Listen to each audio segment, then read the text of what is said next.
अध्यक्ष महोदय, माझा हरकतीचा मुद्दा असा आहे की काल आणि आज 2 दिवस माझ्या नावाचा उल्लेख झालेला आहे, जे मी आयुष्यात कधी बोललो नाही।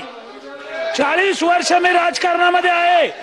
अध्यक्ष महोदय, हे बघा सभागृहाला माहिती द्यायची आहे। अध्यक्ष महोदय, सभागृहाला माहिती द्यायची आहे।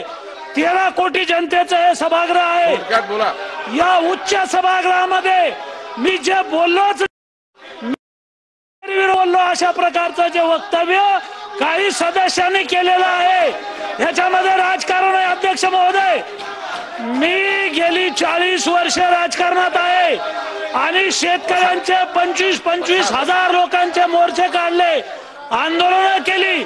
100 वर्ष, पुढची 100 वर्ष माझ्या रक्ताच्या शेवटच्या थेंबापर्यंत मी शेतकऱ्यांच्या बाजूला आहे। मी शेतकऱ्यांच्या विरोधी बोललेलो नाही। काही लोक राजकारण करतायत। अध्यक्ष महोदय, मला या सभागृहाला सांगायचं, 13 कोटी जनतेला सांगायचंय, माझ्या मृत्यूनंतर माझे हाड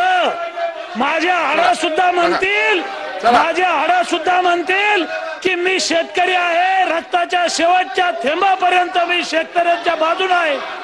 मी असं बोललेलो नाही। असं असलं तरी अध्यक्ष महोदय, महाराष्ट्रातल्या शेतकऱ्यांना जर असं वाटत असेल, कुणाला जर असं वाटत असेल, तर मी शेतकऱ्याची 1000 वेळा माफी मागेल। 1000 वेळा मला शेतकऱ्याची माफी मागायला काही लाज नाहीये, पण यांची माफी मागणार नाही।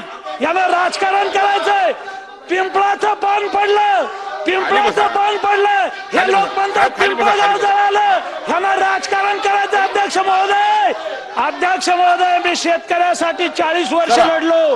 25 वर्ष शेतकऱ्याने मला निवडून दिलेला आहे। 2-2 हजार लोक